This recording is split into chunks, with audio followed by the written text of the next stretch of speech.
After my husband died, his family said, "Don't come to the funeral." I gave the eulogy. Before I tell you my whole story, let me know in the comments what part of the world you're listening to me from. The last goodbye they never saw coming. My name is Sarah Matthews. I'm 36 years old, and I'm a registered nurse at Cedar Springs Medical Center in Ohio. For 12 years, I was married to David Matthews. What happened 3 weeks ago at his funeral will stay with me forever. But I need to share this story because maybe it will help someone else who's been where I was. David's family never accepted me. The Matthews family owned the largest construction company in Millbrook, went to the same Presbyterian church for generations, and had specific ideas about who belonged. I was the girl from Cleveland who captured their golden boy's heart. His mother, Patricia, gave me that tight-lipped smile that says, "Bless your heart," without meaning it. His sister, Rebecca, a real estate attorney, made it clear she was measuring my worth and finding me lacking. His brother, Michael, barely acknowledged me, unless David was present. But I loved David and was determined to earn their acceptance. I learned Patricia's cornbread recipe, volunteered at church fundraisers, drove 2 hours every weekend when Patricia was diagnosed with diabetes. When the family business hit trouble in 2020, David and I took out a second mortgage to lend them $75,000. We never saw it back. Through it all, I kept thinking that if I just gave more, they would see me as family. David always said, "Sarah, they just need time. You're everything I ever wanted." The warning signs were always there. Conversations stopping when I entered rooms, never being included in group photos. Rebecca scheduling family meetings and forgetting to include me. Michael making comments about how David could have had his pick of local girls. Last month, David started having terrible headaches. As a nurse, I was concerned, but he brushed it off as stress. On March 15th, at 6:32 a.m., I found him collapsed in our kitchen.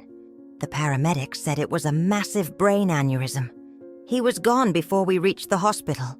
The next 48 hours were a blur of grief and shock. That's when Rebecca called.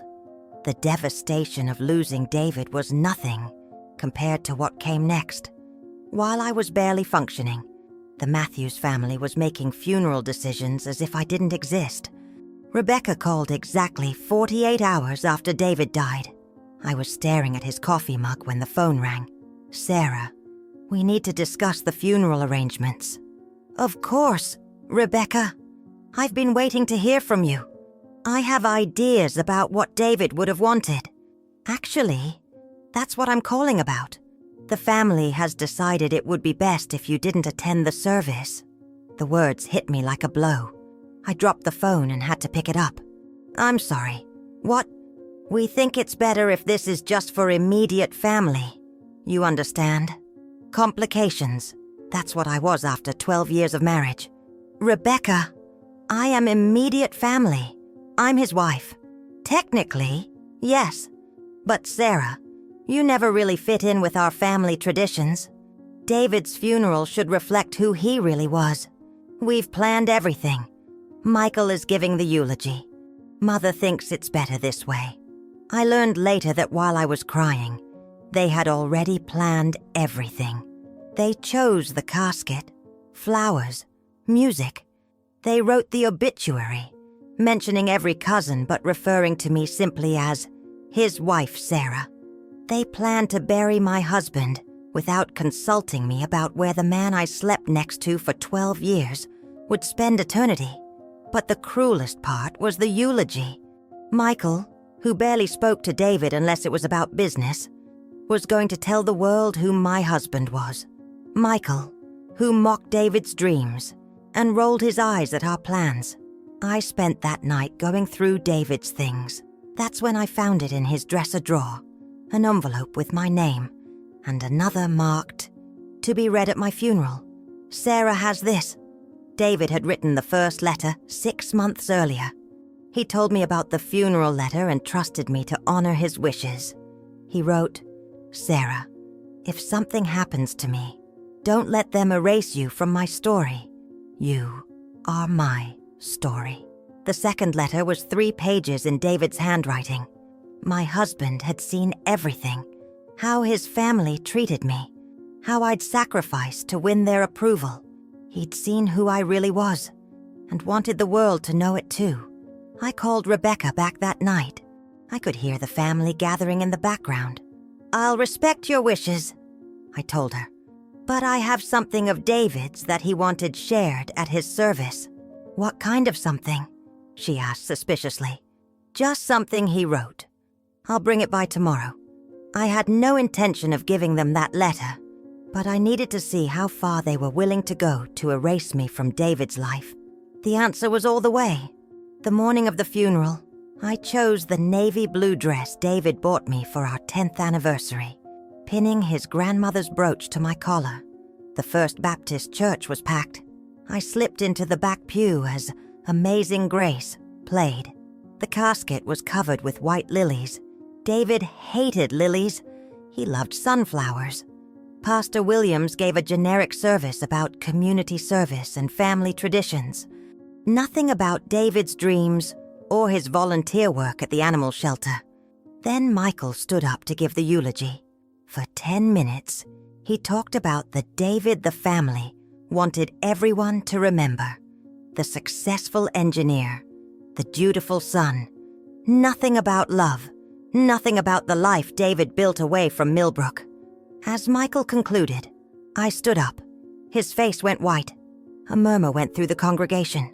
"Excuse me," I said clearly. "I have something David wanted shared today." Pastor Williams looked confused. Patricia had turned, her face showing horror and rage. Rebecca was rising from her pew. But I was already walking down the aisle, David's letter in my hand. "Ladies and gentlemen," I said as I reached the front, turning to face the congregation. "My name is Sarah Matthews. I was David's wife for 12 years, and I have something he wrote that he specifically wanted read at his funeral." "This is inappropriate," Rebecca hissed. "Sarah, you need to leave." I looked directly at her, then at Michael, then at Patricia. "I think David should have a say in his own funeral, don't you?" The power in that moment was indescribable. For 12 years, I had tried to make myself smaller, quieter, more acceptable to these people. I had swallowed insults, ignored slights, and bent myself into impossible shapes, trying to earn their approval. But standing there in front of that church, holding my husband's words, I finally understood what he'd been trying to tell me all along. I unfolded the letter and began to read in a clear, strong voice that I barely recognized as my own. "My name is David Matthews," I read, my voice steady and clear. "And if you're hearing this, it means I'm gone, and my wife Sarah is brave enough to make sure you hear what I really wanted to say." The church was so quiet you could hear people breathing. I could see Patricia gripping her purse so tightly her knuckles were white. Rebecca frantically whispering to Michael. But no one dared interrupt. Not here. Not in front of the entire town. I'm writing this because I've seen how my family treats the woman I love, and I want to make something crystal clear before I'm not here to say it myself. Sarah isn't just my wife. She's the best person I've ever known, and she's the only reason I became a man worth remembering. I paused, looking out at the congregation. Tears were already in people's eyes. When I met Sarah 12 years ago, I was an angry, entitled kid who thought the world owed me something because my last name was Matthews. She saw through all of that and loved me anyway. She made me want to be better. Every single day for 12 years, she showed me what real kindness, strength, and love look like. Michael started to stand up, but Pastor Williams put a hand on his shoulder. Even he could see that this moment was bigger than family politics. "My family will probably tell you that Sarah never fit in, that she wasn't one of us. They're right. She was better than us.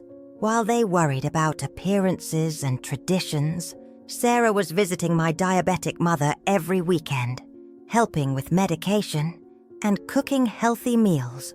When our business was failing, Sarah and I took out a second mortgage to keep Matthew's construction afloat. We lost our dream of buying a bigger house so the family business could survive. Patricia was crying now. Sarah spent 12 years trying to earn acceptance from people who should have been thanking God that someone so good was willing to love their son. She gave up jobs to attend family functions. She learned to cook food she didn't like because she thought it would make you happy. She smiled when you introduced her as David's wife instead of using her name. The congregation was riveted. People were nodding, tears flowing freely. But here's what my family doesn't know about the woman they've spent 12 years looking down on. Sarah works 60-hour weeks as a nurse in Cleveland, taking care of people who can't take care of themselves. She's saved more lives than any of us will ever know. She volunteers at 3 different charities. She sends money to her elderly neighbor every month for groceries. She's been trying to get pregnant for 5 years, crying quietly in the bathroom each month so I won't see her pain. The silence in that church was deafening. I could see several people in the congregation looking at Patricia and Rebecca with expressions that weren't entirely friendly. Sarah is a pediatric oncology nurse. Do you know what that means? It means she spends every day with children who are fighting for their lives, and she finds a way to bring joy and hope into the darkest moments any family could face. She's held dying children in her arms and helped their parents find peace. She's celebrated with families when their kids beat the odds. She's the kind of person who makes the world better just by being in it. I had to pause for a moment to compose myself. Even I hadn't known about some of the things David had written. If you want to honor my memory, don't remember me as just another Matthews man who followed the family playbook. Remember me as the man who was lucky enough to be loved by Sarah Johnson from Cleveland, Ohio, who became Sarah Matthews and made that name mean something beautiful for the first time in my life. The letter continued for another full page, detailing acts of kindness and love that David had witnessed, but I'd never told him about. Somehow, he'd known about the Christmas presents I bought for the children of families who couldn't afford them. He'd known about the time I paid a co-worker's rent when she was about to be evicted. He'd known about so many small moments of compassion that I thought no one had noticed. So please, don't let anyone tell you who I was or what I stood for. I was a man who learned how to love from the most extraordinary woman I ever met. And Sarah, if you're the one reading this, I hope you know that loving you was the greatest accomplishment of my life. When I finished reading David's letter, the silence stretched forever. Tears streamed down faces throughout the congregation. I folded the letter carefully and looked directly at Patricia, Rebecca, and Michael. David also left specific instructions about his funeral. He wanted sunflowers, not lilies. He wanted "Here Comes the Sun" played as people left, and he wanted to be buried next to his grandfather's grave, not in the formal family plot. Patricia stood up shakily, her face a mixture of grief and something that might have been shame. We didn't know," she whispered. "You didn't ask," I replied, not unkindly, but firmly. "For 12 years, you didn't ask about who he really was because you were too busy trying to make him fit into who you thought he should be." Rebecca was crying now too, but I could see the lawyer in her struggling to regain control. "Sarah, we made arrangements. Everything's already paid for."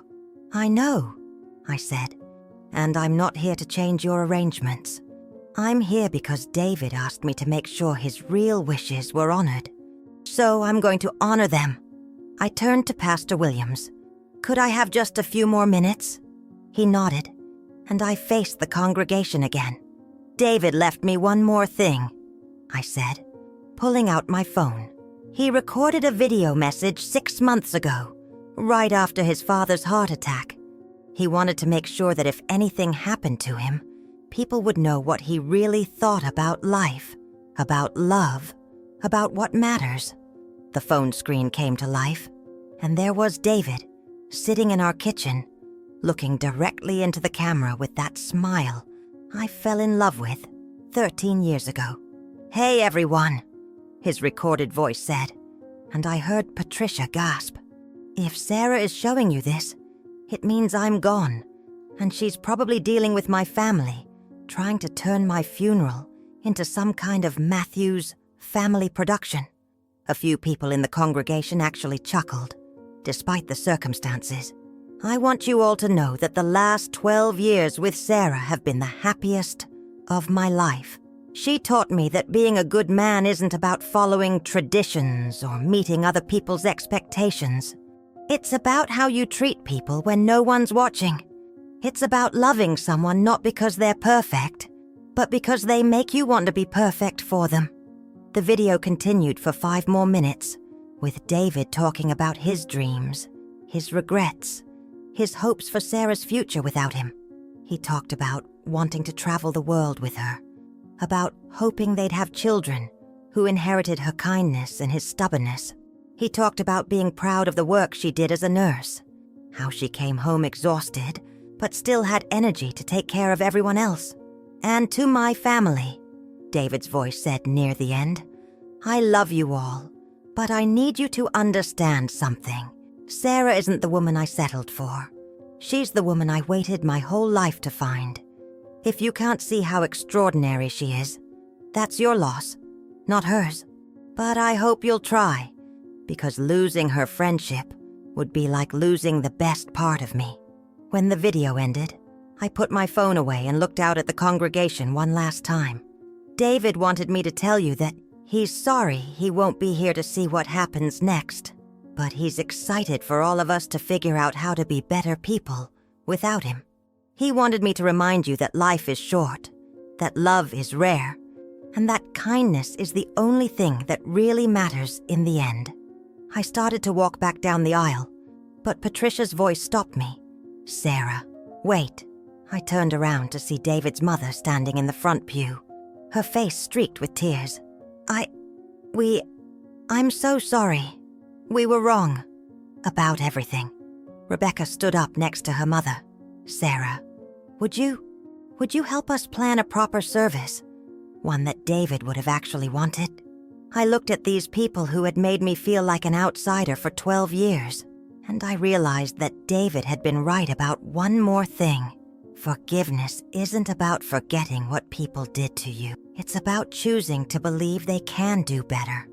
"Yes," I said simply, "but we're doing it David's way. Sunflowers, his favorite music, and stories about who he really was, not who you thought he should be." 3 hours later, we held a second service in the church garden. I told stories about David's terrible cooking and his dream of becoming a wildlife photographer. His co-workers shared memories of his practical jokes. His childhood friends talked about his kindness.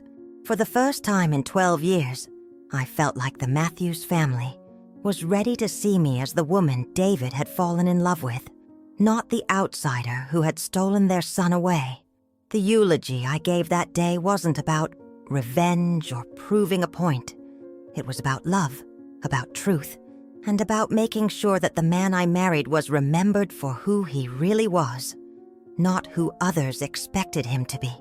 If you're listening to this story and you recognize yourself in it, if you're the person who's been trying to earn acceptance from people who refuse to see your worth, if you're the one who's been shrinking yourself to fit into spaces that were never meant for you, I want you to know something David taught me. You don't need anyone's permission to be extraordinary. Your worth isn't determined by whether other people can see it. Your love isn't less valuable because it's not appreciated. And your voice matters, even when, especially when, people try to silence it. Don't wait for a tragedy to speak your truth. Don't wait for permission to take up space. And never, ever let anyone convince you that you're not enough just because you're different from what they expected. Share this story if it resonated with you. Like it, if you believe that love should be celebrated, not hidden. And comment below if you've ever had to stand up for what's right when everyone around you was telling you to stay quiet. Because David was right about one thing. Kindness is the only thing that really matters in the end. But sometimes, the kindest thing you can do is refuse to let good people be forgotten or good love be erased. Thank you for listening to our story. Thank you for believing that love wins, even when it takes time for everyone else to see it too.